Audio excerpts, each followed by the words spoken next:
Hello and welcome back to the Free Me From Me podcast. This is a space where we can dive deeper into the book. I realized years ago that phrase "free me from me" means something to me, but it also means something different to every single person depending on the decade of life that they are in, and also which of the four roles they ascribe to the most. And so during this podcast, we're having conversations with people in different decades and also talking through the different roles that we play. And today, Kaci Mexico is in the house. What's up? Technically, I'm in Denver. So I guess, yeah. But thank you, Kaci, so much for being here. How does it feel to be, now that you've been on Afterthoughts podcast and you have the Young Adults podcast, what does it feel like to be on the Free Me From Me podcast? Oh, this is uncharted territory for me. Burnt orange was the color Ryan requested. So weird. Yeah, I walked in and we both looked at each other like, well, like that happened. Yeah. And both of us are like, should we change? Like, no, it's fine. Who cares? We don't care. It's fine.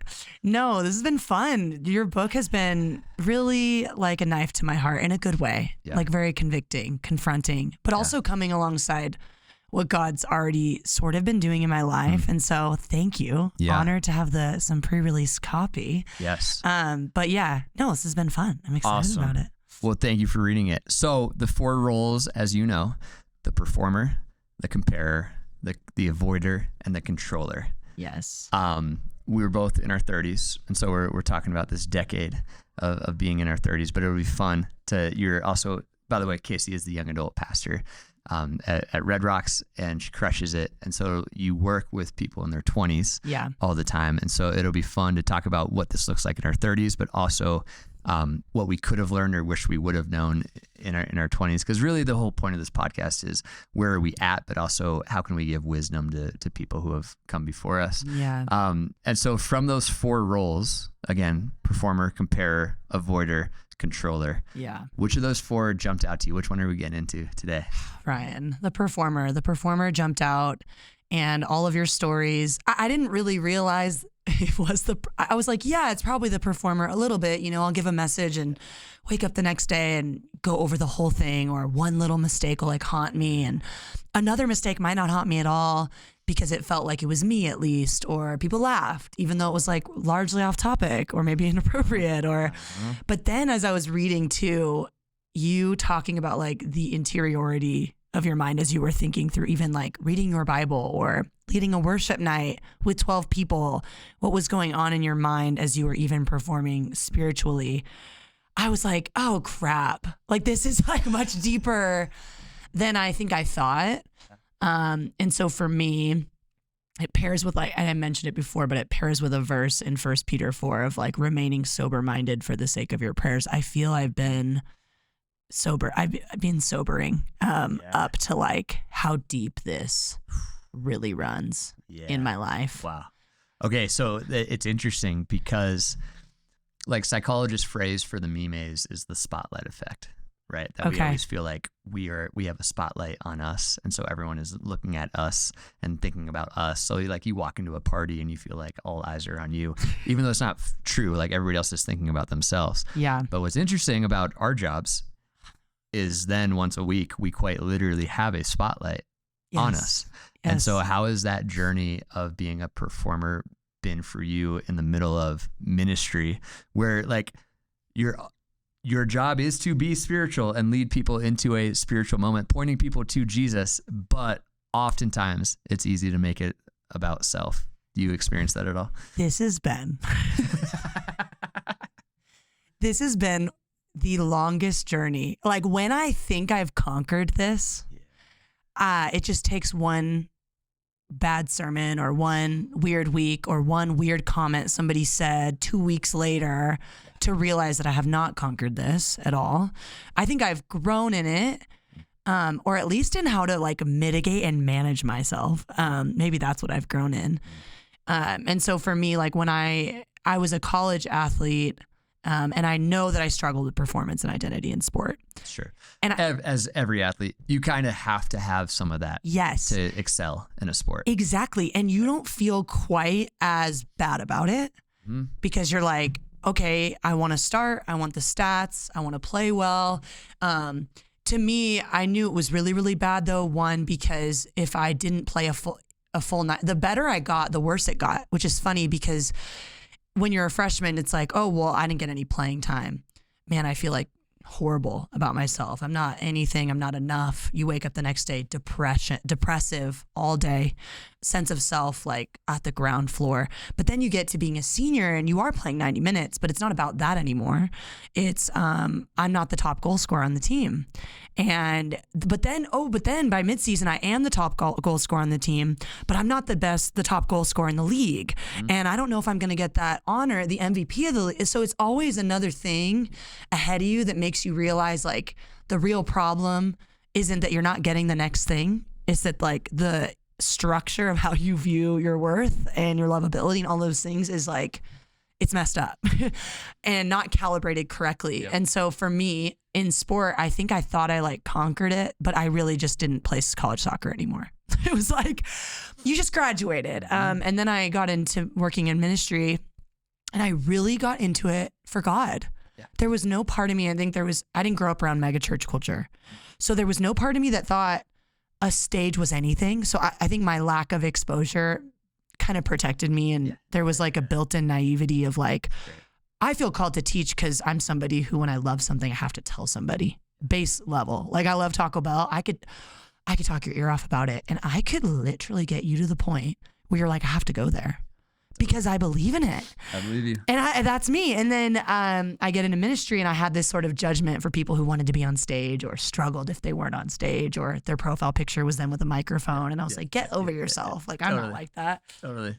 And then I get in it and I just realize I have the most fragile ego of all time. Like, and when you start in youth ministry, that's when you know it's fragile because a 6th grader could say one thing about your sermon, it'll ruin your whole day. You're like, how did an 11-year-old? Sniper. They know exactly what to say. Ryan, I just called you Doug. I've never done that before. Does it really? Oh, yeah. I'm never around you guys together, so it's never happened before. But I'll like, Doug will preach and I'll just host and someone will be like, great sermon. Like, that literally wasn't me. You don't even look that much alike to me, but it's the vibes. Keep going. I'll give a sermon and you go and sit in the group and the kid knows you're in there. You're not leading the group. You're just sitting in and like, what'd you think of the sermon? They're like, it was really boring. You're like, I'm right here, legitimately right here. Yeah. And so for me, I wish I could say, and then in youth, I'm like, oh, but then I get to the point in youth ministry, 7 years of it, where I'm like, I don't really care what a student thinks. I know it's just for the glory of God. And then I move into a new position in young adults. And just to be entirely frank, Connor Grimm is one of the best communicators ever. You're the best. It's annoying. He'll like write a sermon in the day. Yeah. Be like, and it's like such a unique angle. The most on unique. the passage you've read 10 times, 100 times, 1,000 the angle times. you could have never thought of in your wildest dreams. Yeah. And then I'm following him. And it's like, oh, good to know. I was confident because I felt like I was the best in the realm I used to be in. And that's so unsustainable to have my confidence be in that. So then I'm comparing. And then all of a sudden, you're getting those comments of like, oh, who's preaching this week? Me. Oh.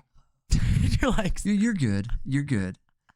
Yeah, all the backhanded compliments that come with that. And I can just go on, and it's embarrassing to go on. It's not embarrassing. I think as much because I know that God is doing something in me and freeing me. And this isn't all I think about. It's just randomly. It's like a little wound that is pressed on occasionally. Okay, so you're keying into a lot of really important things here. Thank you for sharing. I resonate obviously with all of it. I think the athlete might be easier to talk about the athlete than the preacher, although we'll get there next. The question I have for you is if there's like a pendulum here, to be a good athlete, to your point, it takes a bit of like obsessive hard work. Maybe obsessive isn't even the right word. It takes like hard work to pursue excellence. 100%. And you have to be competitive. And I think one of the mistakes that we make is like on one end is thinking like, oh, yeah, I'm going to get freed up from the inner performer and then I'm just like never going to work hard at all again. And so for you, I'm like, what I'm wondering is how have you over the years learned to slow this pendulum swing down from, I'm being performative right now, Yeah. to swinging it to the other side where it's like, so I just don't care at all and I'm not going to work hard at all. And it's like, that's not it either. Yes. And so I feel like it could be really helpful for people to hear your perspective on this, because when we talk about the inner performer, what we're not saying is stop being excellent. Totally. What we're saying is stop being performative. Yeah. Do you have any wisdom to share in that realm? I love that you bring this up. I have like a very specific story for this. As I've been navigating this, working through it, God free me from me versions of those prayers before going on stage, all the things. I was writing a sermon. It was on the Bible, and I ended up giving it on the weekend, but my first round of it was for young adults. And I sat down in my office and I really wanted it to be excellent because I love God's word. And whenever I teach, yes, I want to give, like, I want to stay in my intellection, like, why is the Bible important? But what I really want to do is like, oh, what could this do? Where could this take you? And if you really dive in, like, do you know what you have? And like, get people to have an appetite for it before I'm like, you need this. Or like, well, I wasn't hungry. Yeah. And so I'm like, how do I do this, Lord? Like, I felt really not up to the task, like in of myself. And I think that was maybe a good thing, because I really was like, God, I need you. And I wrote the sermon, and it took me the longest. And I'm like, am I laboring over this in vanity or because it deserves this? And I was like, no, I felt free to labor over it because it deserved it. So good. And in the moment I spent, and I don't always count my hours, but I was like, man, I was on like hour 20 of that thing. And I'm like, normally my sweet spot is like 14. Okay. And I'm not rigid like that because I want to be, but because as a pastor, I want to also be somebody who meets with people, and I don't want to just put hard work toward the thing that's front facing. And the sermon is the thing that will never be finished. Yes. You can always keep crafting. Yeah, 100%. But I didn't feel God say like, we're good. I felt like he was like, more, and tighten this up, and care about quality here. Yes. And you might be good in the moment to make this transition good, but I want you to think about it, because if you think about it, it's going to really resonate. And so I'm like, I'm on hour 25. And then I'm like, okay, I think it's good enough. And so I went on a walk, I went to pray, and I was like, all right, Lord, it's good enough. I don't want to, be a performer. I don't want to make this about me. I don't want people to say, Kaci's trying to make this so good so that they think she's good. And I felt like he was like, well, then if it's worship for me, I want you to keep going. And I was like, but it would be good enough for them. Oof. Oh my gosh. I was like, but it would be good enough for them. Like, he's like, but it's not for them. And I'm like, but in a different context, you would ask me to only spend 5 hours and it would have been good enough for you. And so I was like, really? He was like, and there's a phrase that I felt like God dropped into my mind in soccer. Whenever we would do sprints in high school, I felt like I was talented enough to get away with being somebody who was okay at fitness, because I just knew I was always going to score the goal and do the thing. And I got to college, and my coach was like, if you don't touch the line, I don't count it. So that means like you sprint and you touch the chalk. That's a completed sprint. And I had she had a really big issue with me because I never would. And she was like, why not all the way? And I was like, it's good enough. And she was like, but not for me. And I felt like God was like, hey, touch the line. Do you have the integrity to do what I've asked you to do with this sermon? Because it's for me. And I was like, ooh. So for me, it was this moment in a cool way, though, where I was like, oh, there's nothing better. Like, isn't that worship? Like, God, you have my all. And it really is for you. And I ended up spending, by the time I gave it on the weekend, probably 50 hours tinkering with it. But I didn't feel not free. I felt like there was like a buzz in my spirit where I was like, oh, I'm going to touch the line because it's for him. Because if it's not for him, I'd probably just be jogging this thing out, because I know they would say good job at this point. So for me, that was one of those. And I want to get back to that, because my goal when I preach, I want it to be worship. And I want it to be vertical. And I'm glad that I kept asking him, like, how about now? He was like, no, keep going. There's a little more. And I was like, oh, okay. Because I don't know. And that is loving. Like, the people that really love me, they want me to press in and push, and not to earn anything, because they know me and they know what I can do. So for me, it was like really special. like that moment. And it's funny because that was the sermon I decided to give on the weekend in a season where I was really, really busy. And I was like, I don't think I can write a new sermon. And God was like, oh no, you have one. Yeah.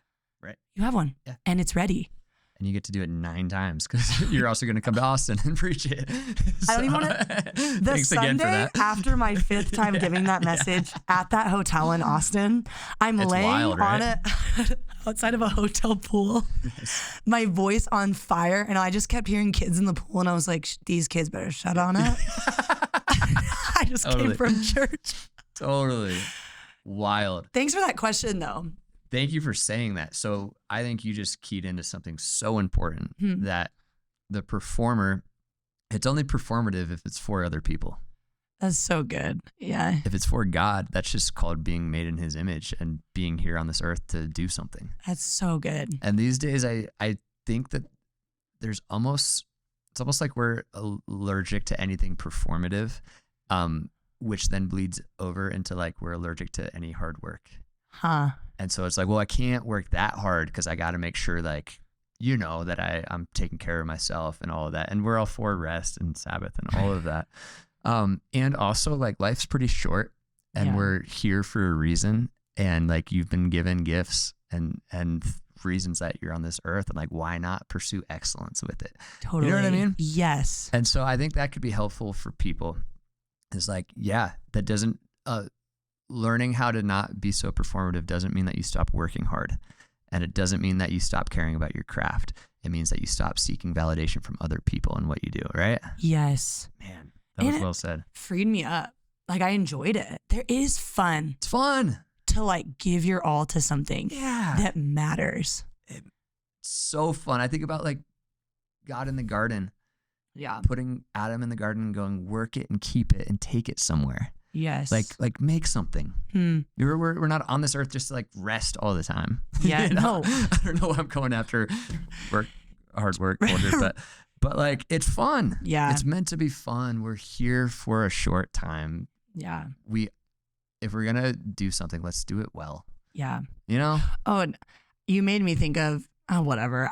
I'm gonna go into this. I feel like I always hesitate sharing dreams that I get, but I get like 2 dreams a year that are either one is like sobering, like we are in spiritual warfare type of dream. Yeah. And the other one is usually something that's like fatherly, like where I feel like, and in the middle of my 2nd year of youth ministry, went to Mexico, needed to be by the beach once a year. It's where me and God, we have a lot of moments there. Nice. But I had this dream that only I could have interpreted the way that I did because God knows me so well. I believe God gives dreams. So it's in the Bible, all the things. Yeah. But this one I knew was from God because I just couldn't have come up with it on my own. But in the dream, it's a soccer dream. Of course. I know. But this is how, sport is really how God spoke to me and like drew me to his heart. But in the dream, it was one of those epic dreams, epic games where you're in like the second overtime, drenched in sweat. There's mud everywhere. It's raining. It's just like, this is the epitome of like sport. It's like the last scene in the movie. 100%. Yeah. Like remember the tight, like it's just one of those scenes. And even as a player, I always thrived in like the most high pressure situation. So I struggled with teams, like when we played teams that weren't as good or opening the game, I'm like, 4th quarter, like someone's got to score. I'm like, get me in, which maybe there's some flaws to that. But I distinctly remember having the time of my life, being drenched in sweat, fighting in the air for every single ball, slide tackles, covered. But like in the dream, knowing that victory was secured, like within the context, like I was working my tail off. But I knew that the biggest thing wasn't at stake and it wasn't on me. And I have never had Jesus be in my dream before, like the man Jesus, except for this one. And at this point, I'm having a really hard time in ministry with identity. And there's a line in your book that says like, either I have to quit or I have to kill the performer. And I was there.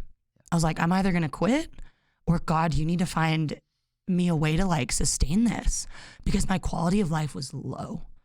And I was like, I know that he wouldn't ask me to do something where my quality of life would be so low and my view of myself and all of it. And then the game ends, the double whistle. And in the dream, I didn't score, I didn't do anything. I just remember distinctly like working hard. And he's holding a robe. Jesus is on the sideline. He's smiling at me and he puts the robe around me. And he was like, isn't it so fun to work hard at something that matters? And I was like, yes, like that's how you've made me. I love it. I love hustle. I love grind. I love all that. And the robe, I knew when I woke up, like scripture, I was like the robe of righteousness. And I like just did a word study on it. And it was like, I have the righteousness of Christ, that the victory has been won. And he has put the robe of righteousness on me. And if you take it a step further, our church, the prodigal son story where the father puts the robe back on the son and like, get the robe and you have the authority of this household again and welcome home and I love you. And it was like, I think about that dream, and that was probably 4 years ago, once a week. Like it was such a signpost for me prophetically. And even before I'll go to preach, I'll sit in the front row and I'll like picture Jesus next to me. And he's like, isn't it so fun to work hard at something that matters? And I'm like, yes, it is. I don't know how I got off on that, but for me, God has like continually shown me like, you don't have to perform for me. And using his word in like various forms to do that. But your book's been really cool of laying that out, because I still, even despite some of those nods from God, I still struggle. Yeah, like daily. That dream is amazing. Thank you for sharing. Yeah. Part of the book is when we start with self for our own righteousness. Yeah. The best we can hope for is self-righteousness. Yeah.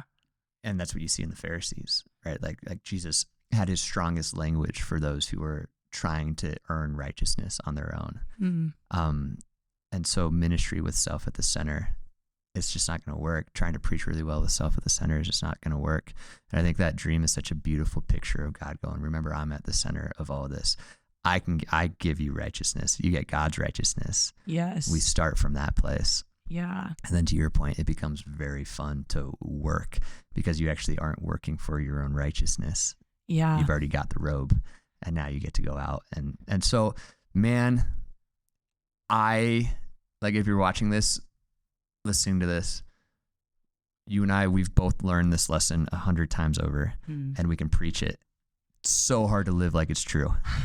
Oh yeah. Right? Oh yeah. And so, okay, you find yourself putting yourself back at the center, needing to be reminded of the dream, needing to be reminded that righteousness is not on your shoulders. What's one of your like go-to ways to get yourself out of the center of the story and lean back on God's righteousness instead of self-righteousness? Yeah, that's so good. I have a few. There was one that you, even in your book though, as I was reading it, reminded me that so I have some natural ones, and then I have one, which is the one in your book that you laid out that immediately does this for me, that there's something in my spirit that fights it. So you put worship is like one of the ways to kind of break down that wall, the walls of the maze of me. And for me, it always is worship. Now there's there's something in me, a part of my sermon prep that doesn't want to begin with worship. I don't know what it is. Yeah. I'll go on Monday morning and I'll be like, oh, well, at some point I'll worship. Like at some point I'll pray. Totally. And there's an anxiousness in me that is like, but I got to write stuff down and I got to get the points and I got to get the slides and every time, every message. And my old, when I was a youth pastor, Andrew Zajic, such a good leader, and he would bother me when he would do this, but every time I was like, thank God he's my leader. He'd be like, all right, Monday we're going to pray as a team, and we're wandering around a room and it's dark and I'm like, I should be outside. I've got stuff to do. I got a sermon to write. And every time the countdown is on, yes, it's Wednesday night's coming. Right. Yes. Yep. And then every time we'd begin with worship, it would recalibrate my heart like instantly. And then I would immediately get like the most clear. But before, like, so much of the hard part of teaching is clarity for me, because I always have 10 ideas. Oh yeah. And then I end up trying to overfunction. in preaching. So like, oh, well, if you didn't like that point, I have 10 other ideas. And I basically have 10 sermons. I'll get you by the end of this. Yeah, there's 10 sermons here. Pick one you like. Yeah. There's no depth. You don't know what to do now. If I give them 10, they're bound to like one. Yeah, exactly. Just give you a spark note of the Bible. Hope that helped. Yeah. And I would always end like 1, not feeling as much pressure, 2, feeling like I had a real direction that was from God and feeling clarity. And the hardest part, I think, when you preach is if you know God's given you a direction, you're like, oh, let's go. Like I feel free to really craft this because I began with him. So you don't feel that pressure. So that's one that is not natural to me that even reading it today, I was like, oh man, Kaci, because I've got a sermon coming up for Beloved, and I have like 5 ideas, and I'm so anxious. I'm like, Lord, what if I can't find an idea, and I'm doing 5 ideas, and I do that thing I always do, and then I leave, and I'm like, oh no. And then King of My Heart came on my shuffle on my drive over here, and I was like, oh, I know where we're gonna go. And I did, and this shuffled, and I almost skipped it because I'm like, okay, I work in this. Yeah. So that's I'm a professional. Dude, it's so embarrassing. I know, right? So that's a natural one that I need to make a practice. So it's interesting to me because I feel the same type of anxiousness. Especially for me, it's more prayer. Okay. It's I can get a worship song going yeah. easier than I can stop and get silent. Yeah. And it's like as soon as you try to be still and know that God is God, there's a part of my brain that is just the shot clock is there. Yes. You're like, the time's coming. They need your slides, by the way. If you don't get your slides out, and part of that's just true and real, right? Like we have to preach on Thursday night or Saturday evening or whatever, regardless of whether or not we're ready. And then you start worshiping and you meet with the God who is outside of time, and something in your spirit is just like, why am I so worried about this, right? Yes. Yeah. It's kind of like Jesus in John 2 taking time out of his important ministry to wander to a wedding and like celebrate for a couple of days. Yeah. And you go like, Jesus, you had like a lot to do, you know? But you just seem to like never be in a hurry. Never. Not stressed at all. I'm like, but so not me. No, and that brings me to my practice that comes really innately is play. Nice. So for me, I think the disposition of a child, I picture the disposition of a child on a playground is unworried, unhurried, and not anxious because they have the luxury of being a child. I have that luxury. And I talk about play as a practice because I think as adults, we begin to think we don't have that luxury, even though Jesus time and time again says that come to him as a child, which means you trust him, which means he's over the big things and you aren't, which means he knows everything that you need. Your Father knows. And so for me, play is my resistance to this idea that I'm a big adult and that I have to do all the things. And if I don't do it, no one will. And so I have on Mondays, I have weekly. So I play beach volleyball with a young adult because I also want to play in ministry. And she is so funny. She is one of the funniest people I know. We like are intense, but we giggle the whole time. Like all the weird mistakes you make in sand volleyball. You're like, how did I get in this position? Where am I? Sand in my eyes. And then I rollerblade and I play music and I put on my visor on Wednesdays, and that's the night before I preach because a lot of times on Wednesday night I feel anxious. I ruminate and I'm like, no, it's going to be okay. And then I've got a lot of questions about that last one real quick. Blading? Yeah. Let's chat. Big Do you fan. blade? Yeah. Well, grew up blading. Grew up on Brink. And so I loved Brink. That was my first movie crush. The best. Gosh, his straight hair. Val? You talking about Val from Team X Blades? Yeah. You really know. My gosh. I'm kidding. Why musicals? I love musicals. Here's why. Okay. I'm not good at any of that. Like, I'm not an actress. I'm not a singer. Yes. I think I can enjoy it purely and know nothing about it. I don't know how to sing or act or any of that. That feels profound. It's the thing that you can't perform even if you wanted to. Yeah, or interesting. that nobody would ever be impressed by. No, and never. You're just like doubling down on that. That's so interesting because I always loved them. Yeah. And I always cry at them. It's so embarrassing. It's not embarrassing. So the night before you do your professional thing that can become performative and preaching, something you do really well. Yeah. You intentionally put yourself in a situation where you are doing something that you're not really good at. And that nobody would really care about. No. That feels like that's profound. That's Never really, thought really smart. of it that way. Yeah. Yeah. That's Man. okay. Wait, what about you, Ryan? I want to know. Yeah. Well, yeah. It's actually very similar. Like I'll go play golf. I am an exceptionally talented, mediocre golfer. Yeah. For You know what I mean? There's something there. Like I'm not a good golfer. Yeah. I would never say I'm a good golfer, but for being mediocre, I'm like pretty good. Yeah, you're up there. Yeah. I'm like some of the shots that I hit, I'm like, you guys watching this right Best now? of the like, worst. I'm playing well. And then there's just other shots that are awful. It's amazing. And so a lot of my friends, I almost said all, that's not true. Some of my friends are very good at golf. And so like I've played with them for 7 years and never beat them once. And the inner performer in me doesn't like that. Oh, I bet. Right.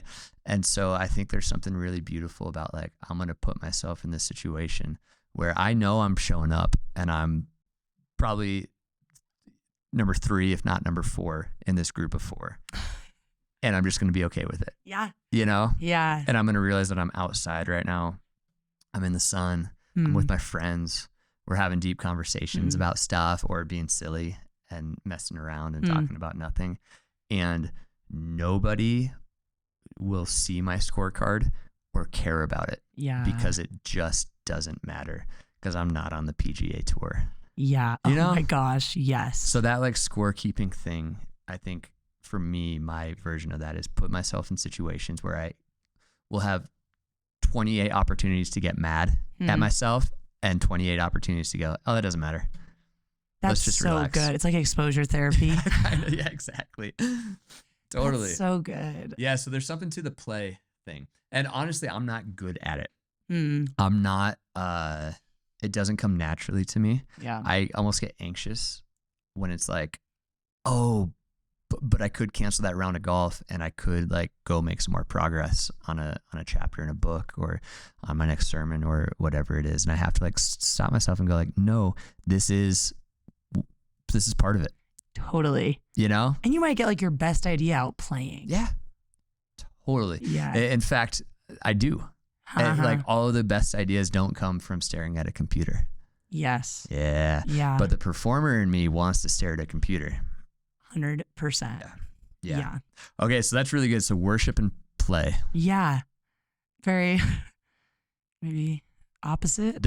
Well, kind of. Yeah, Yeah. it's like the super spiritual answer and then the not spiritual answer, which I think is one of the things that drives us nuts because we would actually go, but actually both of those are spiritual. It's so true. And the rollerblading to the whatever you're Wicked or whatever musical you're into at the moment may be the most spiritual part of that. Don't Rain on My Parade is one of my tops. Give me your top 5 musical songs. Okay. Don't Rain on My Parade will really get me. Yeah. My number 1, I Have Confidence, Julie Andrews in The Sound of Music. Okay. I do I have a huge birthday party every year that is in the spirit of play. Yeah. A lot of my friends work in ministry. Everyone feels tired. Last year I had everyone have to prepare a lip sync battle thing. I have a young adult girl who's going to NYU right now getting her master's in musical theater. And I said, hey, I always perform I Have Confidence by Julie Andrews every birthday. And this year I'm going to wear a costume and it's going to be what it is. But I was like, can you dress up as her? Know the song. And we'll pretend like it's a noise ordinance thing because we rented an Airbnb. Knock on the door. We'll say it's the cops. You jump in. We do a duet.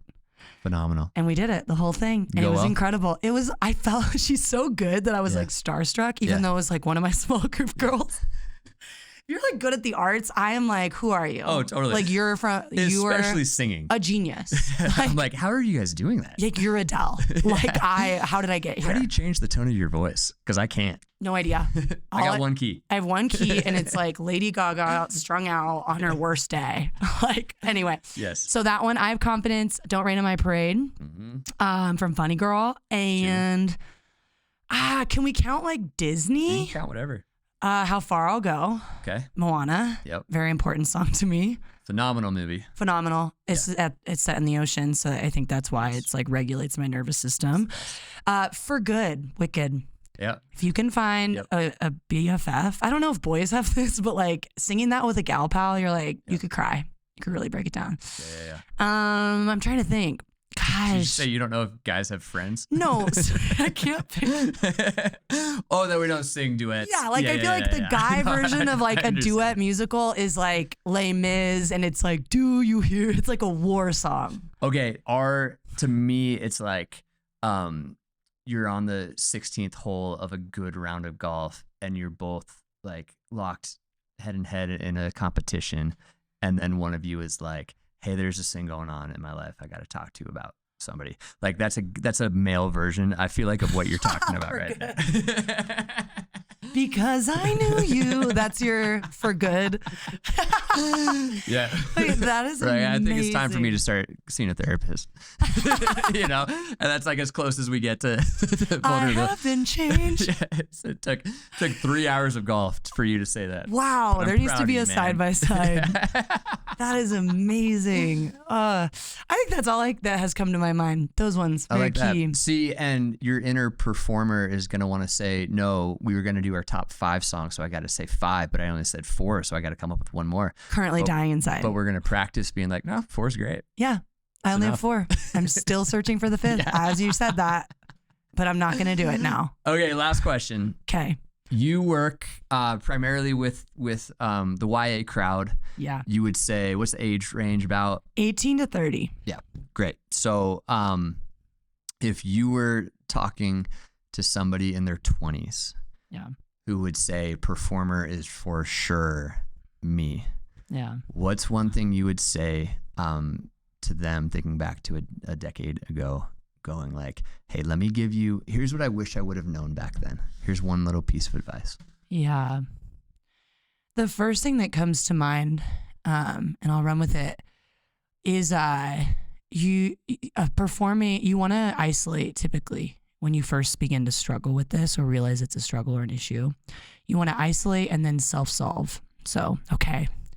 And you have it on your bookmark, like, how can I figure this out? Because I know it's not cute to be a performer, and especially if you're a Christian and you're like, I know this isn't Christ-like, and I know it's not godly, and so the tendency and the temptation will be to double down and be harder on yourself, and now create like a problem within the problem, which you mention in your book, of like, now I need to like, I hate that I'm struggling with this. I need to not struggle with it anymore, and then I need to solve the thing.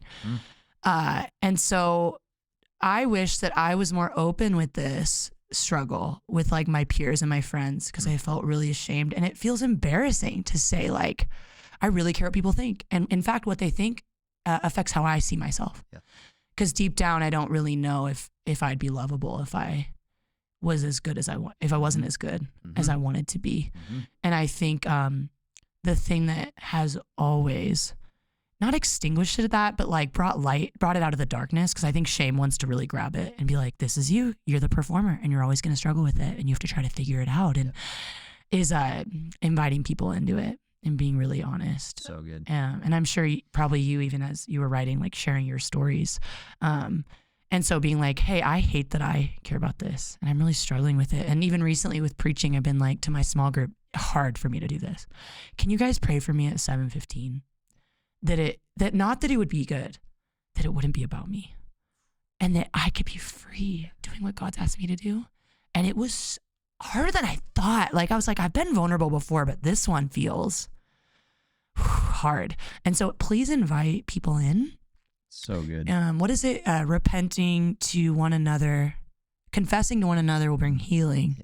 So confess, and let people walk alongside of you in it. because the performer in you will want to even perform that you're not struggling with performance. So that's why it's so tricky. I know.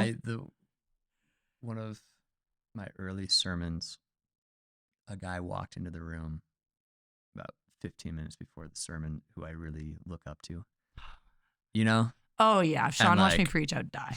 And like want to, like a great communicator who I like want to be like and be able to communicate like. And I just start spiraling. And it's like during worship, you know, so everyone else is singing King of My Heart and I'm very much not practicing that. And I remember I don't know where this came from. I just had a go confess it then. And I walked up to him and I said, "Hey, thanks for being here. I'm trying to impress you right now." And Whoa. I wanted to say that out loud. And he had the most gracious response where he was just like, "Stop. It's fine. I get it. I do the same thing. Stop. Who cares?" He goes, "I'm on your team. We're trying to, we're doing this together. Wow. Go preach for God."